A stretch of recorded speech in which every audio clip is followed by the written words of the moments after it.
Sekta ya elimu, afya, sayansi na mazingira zimesheheni shughuli chungu nzima mwaka huu 2025, lakini baadhi ya masala tulioangazia yamekuwa ya kuvunja moyo sana wakati huu ambapo taifa linasemekana kuelekea kwenye safu ya mataifa ya first world.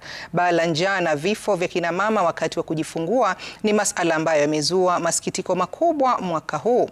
Mwanahabari wetu Emily Chebet anatufafanulia mengi na kutufungulia pazia na kuweka wazi matukio hayo yaliyopima utu wa wanahabari walioangazia.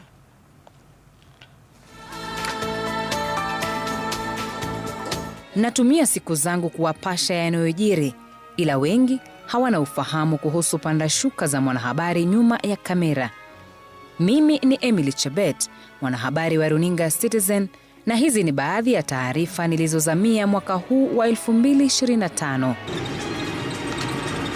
Kwenye heka za wanahabari, kila siku inapanda shuka zake. Mwezi Novemba mwaka huu, mimi na mwenzangu David Kabiru, ambaye ni mpiga picha, tuliandamana na shirika la Msalaba Mwekundu hadi katika kaunti ya Marsabit kaskazini mwa nchi, tukikita kambi kwa siku 6, tukiangazia taarifa kuhusu ukame na baa la njaa. Kalokon Awet. Ilikuwa mara yangu ya kwanza katika sehemu hiyo ya nchi na ni safari iliyonipa majaribu mengi. Hi guys. So Kabiru decided that I'm going to look like, kuanzia joto la utosini, barabara mbovu na hata ukosefu wa maji safi ya kunywa. Kwangu mimi maisha hayo yalikuwa magumu, japo nilikuwa hapo kwa wiki moja tu. Lakini ndio kila siku ya watoto wachanga na kina mama katika kaunti hii. Ilikuwa safari yenye changamoto nyingi, lakini pia ilitupa fursa ya kuzuru kivutio cha jangwa la Chalbi. Lakini furaha yetu ilikatizwa kilomita 200 zaidi kutoka mji wa Marsabit katika eneo la Dukana. Hapa tulikumbana na hali ya kukeketa moyo, dhiki ya waliopoteza mali yao yote kutokana na kiangazi cha mara kwa mara. Mzee Bobo Sora mwenye miaka 70 ameketi kimya ndani ya manyata yake. Hatua ya kutembea ni changamoto, si kwa sababu ya uzee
bill for food. Kupata habari kutoka kwa jamii kutoka eneo hilo sio rahisi. Nakumbuka kwa wakati mmoja tulifumaniwa na wakaazi waliokuwa na ghadhabu wakiuliza ni kwa nini tunapiga picha ngamia wao. Tulijaribu kuwafahamisha nia yetu na mambo yakawa shwari, ila kwa mara nyingine kikwazo kikubwa kinakuwa kutoelewana kilugha. So I went, took the camera from Biwot, removed the card. I was like, you see? So this is the photo that we took and we have deleted it. It was like, no. Lazima munilipe 4,000. They were like, now I was angry because first of all, there's no network. So you can't even send someone through mobile money. 2, they came from another place. The moment they saw 2 cars, they knew there is money here. No, sir. I'm dealing with...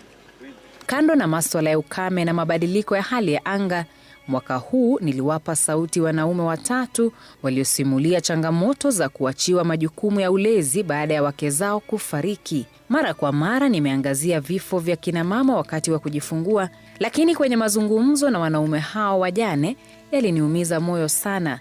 Kaniambia nitakuva jezi namba 25. 25th is the day the mother died. Ndio na wife yangu hapa hivi ameanza kutani yellow. Eunice mama Lucy alika less than 1 hour. Ndio watu waambie ameniacha. Nakumbuka kwa wakati mmoja mimi na mpiga picha wangu Alfred Cheruyot tulikuwa tukizuia machozi kutiririka hadharani. Kadri ya maswali yalivyozidi kuwa mazito, ndivyo majibu yalivyonikeketa maini. Mahojiano hayo yakiambulia machozi na hata kuishiwa na nguvu. Moyo wangu sugu sana. Hii kazi ni kubwa ama si Mungu wako. Siku ya kupick mtoi unafanyaga hata shopping ya wife. Then kwa hii kesi yangu unapata hizi vitu zote unarudi nazo juu hakuna mtu anarudi home. Unaona? Wife anaenda mochari huko chini, mtoi yako huko baby unit. Wewe ndio unarudi home na hizi mzigo zako. Tasnia ya wanahabari hufunza kutoweka hisia kazini. Lakini licha ya mafunzo yote niliyoyapitia, mahojiano haya yaliniweka kwenye nafasi yangu kama mama, mawazo yangu yakielekea nyumbani kwangu. Majibu ya Victor, Tom na Samuel yakinikumbusha wanangu na haswa kitindamimba wangu wa miaka 2. Taarifa zingine husalia moyoni na kwenye fikra hata baada ya kamera kuzimwa. Maswali yaliyonisumbua yakiwa vipi bado kina mama wanafariki hospitalini katika karne hii, na cha kusikitisha zaidi kikiwa kuwa wote walifariki katika hospitali za hapa jijini Nairobi. PPH, for example, kills about 3,000 women in this country, and many factors are involved here. One are the health system factors. We do not have enough resources towards care of these women. Number 2, we do not have enough blood that is supposed to be available to transfuse these women after they have lost so much blood. It's also a shame that we do not have enough trained skilled workers within our hospitals to take care of our women. Nimekuwa nikitafakari, kina mama wanaofariki ni wake za watu, dada za watu, mama za watu, na pia kuwa mtu yeyote anaweza kujipata kwenye hali ambapo kuna changamoto za miundombinu, ukosefu wa damu na ambulensi, au hata barabara nzuri ya kumfikisha mgonjwa hospitalini katika karne hii humu nchini. Tunapofunga mwaka na kuanzia mwingine, taarifa hizi zimenipa msukumo wa kuendelea kuangazia masuala yanayogusa Wakenya wa kawaida, nikiwa na matumaini kuwa sikio la serikali litasikia na macho yake kuona madhila ya raia na kuchukua hatua za kuboresha maisha ya wananchi wake.